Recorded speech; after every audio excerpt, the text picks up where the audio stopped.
Oi pessoal, sejam todos muito bem-vindos de volta para esse nosso segundo vídeo de exercício aqui, tá bom? Para dar uma variada aí no que a gente vem comentando até o momento, eu resolvi trazer pra gente, né, um exercício que necessariamente vai versar sobre geometria. Aliás, eu dei uma modificada no enunciado para caber legal aqui, mas também é um exercício que outrora foi utilizado na edição do Enem, tá? Portanto, o problema diz: um balão atmosférico caiu na última terça-feira, assustando transeuntes. Na data do acontecido, duas pessoas avistaram o tal balão. A primeira pessoa, no ponto A, avistou o balão em um ângulo de 60 graus.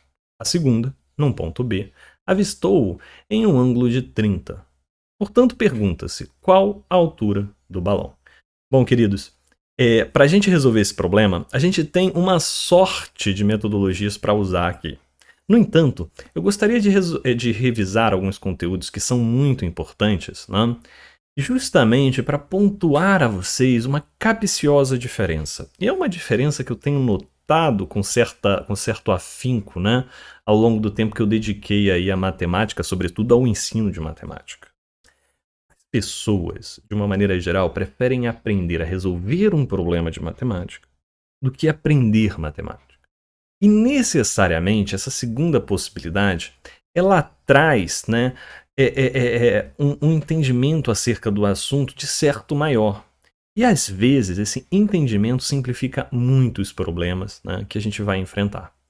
Em virtude disso, passamos uma revisão. Bom, eu queria conversar com vocês brevemente sobre triângulos, tá bom? E repare que eu não vou ser muito minucioso no que eu vou trazer. Afinal de contas, a gente está fazendo uma revisão para resolver um problema, né? Logo, eu não tenho a intenção de tornar esse vídeo enfadonho, né?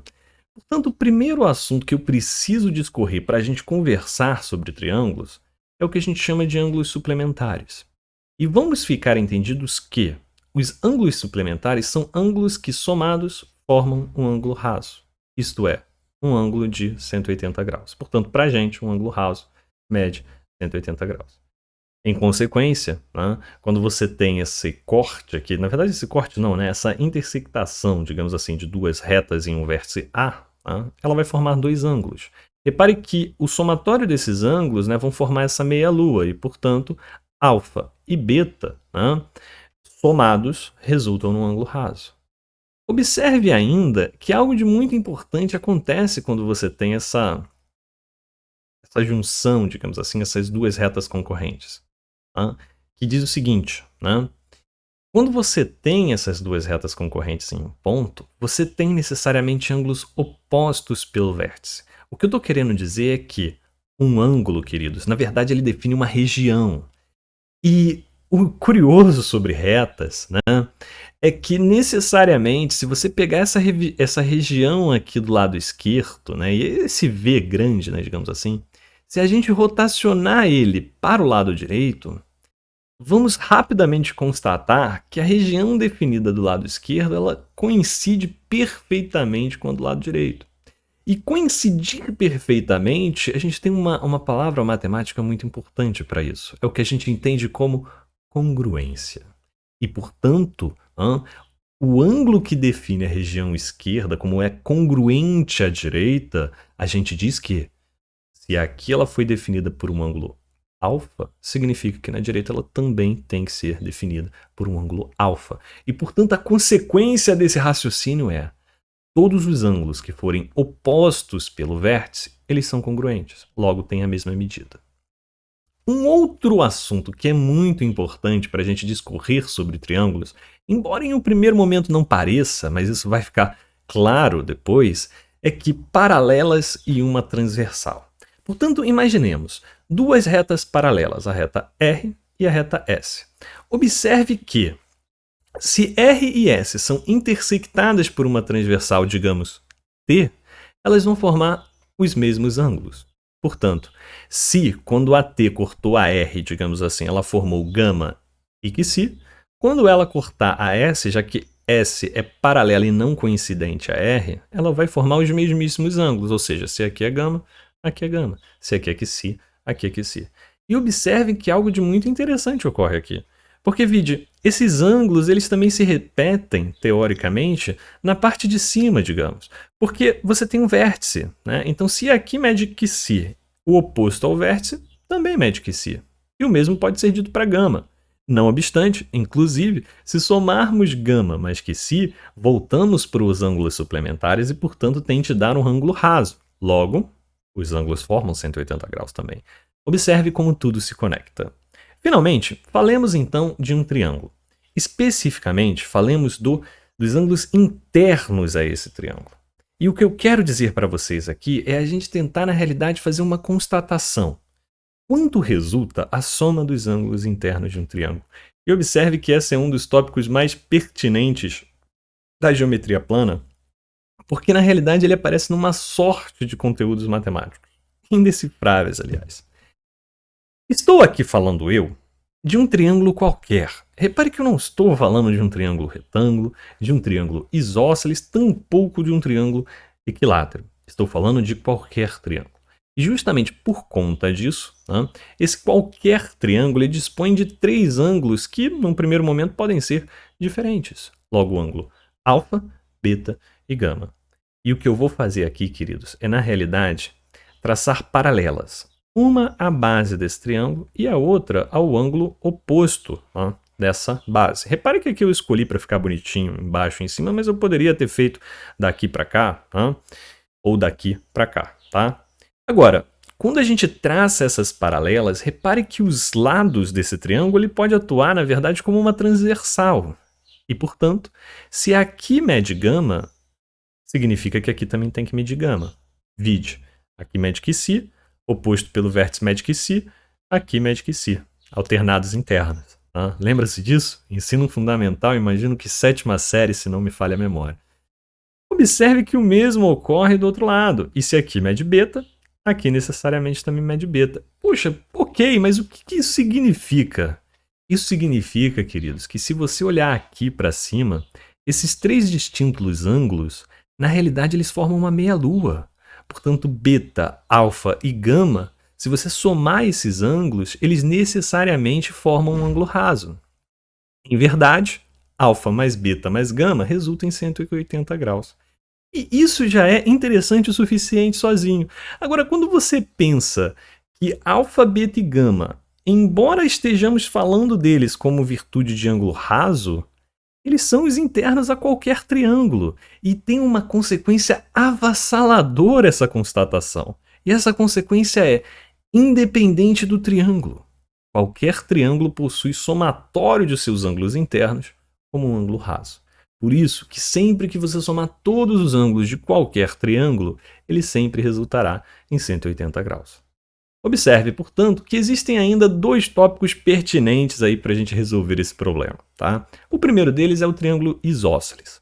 Para eu falar de triângulos isósceles, repare que eu poderia falar de distintas possíveis maneiras, mas, como bom matemático aplicado, digamos assim, eu vou falar sobre algo que eu entendo por eixo de simetria, tá bom? No caso do triângulo isósceles, a mediatriz da base desse triângulo, ela também é um eixo de simetria. E o que eu gostaria que vocês entendessem por eixo de simetria? Significa que se a gente pegar essa figura aqui, a parte esquerda desse triângulo, e a gente rebater em função desse eixo de simetria, seria o mesmo que dobrar, como se fosse dobrar um papel, né? Em um triângulo isósceles, essa parte da esquerda vai coincidir perfeitamente com a parte direita. Repare que coincidir perfeitamente, já discutimos isso hoje, estamos falando de congruência. Portanto, observem que se aqui mede beta, aqui deve medir beta. Se esse lado aqui ele mede L, então necessariamente o lado da direita, justamente por se tratar de uma figura que sofreu aí uma congruência em função do rebatimento a partir do eixo de simetria, estamos necessariamente falando que os lados desse triângulo, eles na verdade são congruentes. Então observe que, a partir do momento que você tem ângulos, 2 ângulos congruentes dentro de um triângulo, significa que os lados dele também são congruentes. Por quê? Porque esse triângulo, em verdade, é um triângulo isósceles. Tá? E isso é o que eu gostaria que partisse, né, que a gente guardasse daqui pelo menos por hora. O último tópico que eu gostaria de trazer antes de voltar ao problema são relações trigonométricas no triângulo retângulo. Essencialmente, eu só vou trazer duas delas, né? Vídeo, queridos, se esse projeto de vídeos der certo e isso continuar e se perpetuar por um tempo, aliás, se perpetuar, né? Vocês logo poderão constatar o tamanho do meu apreço por geometria. Na verdade, eu gosto realmente muito, muito mesmo, né? Então, às vezes, para mim é um pouco difícil cercear temas, mas como o objetivo é não tornar esse vídeo enfadonho, sejamos breves, né? E eu não vou entrar nessas minúcias. Só que ainda haverá a possibilidade de falarmos dessas relações de modo mais rigoroso, digamos assim. Por ora, eu me contentarei em dizer que, em um triângulo retângulo, o maior dos seus lados, ou seja, o oposto ao ângulo reto, no caso aqui ele é reto em A, né? É o que a gente chama de hipotenusa. Logo, Azinho mede hipotenusa. E B e C são catetos, né? Ok. Portanto, observem que eu deixei de forma explícita um ângulo nesse triângulo, que é o ângulo alfa, né? E as relações trigonométricas que eu gostaria de trazer fica definido como seno de alfa a razão do cateto oposto, B, por sua hipotenusa A.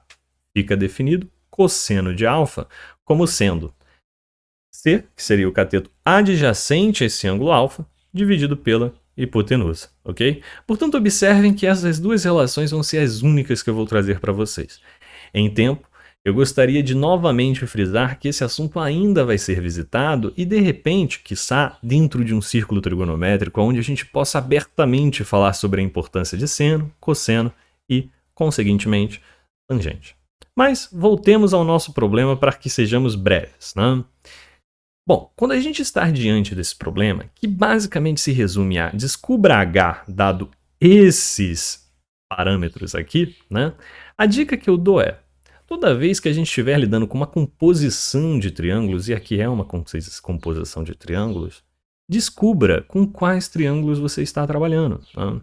De uma maneira geral, a gente tem um triângulo grande, que é um triângulo retângulo, esse triângulo da esquerda aqui, que também é um triângulo retângulo, e, no entanto, fica a pergunta, poxa, que triângulo é esse aqui? Né? Observe que uma boa maneira da gente descobrir e classificar um triângulo é a respeito de seus ângulos. Tá? Portanto, o primeiro passo que eu faria para resolver esse problema seria, ora, quanto mede esse ângulo? Observe que esse ângulo aqui onde eu estou com o cursor, ele é um ângulo, né, que junto com esse 60 forma um raso. Né? Portanto, 60 mais esse ângulo tem que dar 180. Em outras palavras, de 60 para 180, restam 120. Né?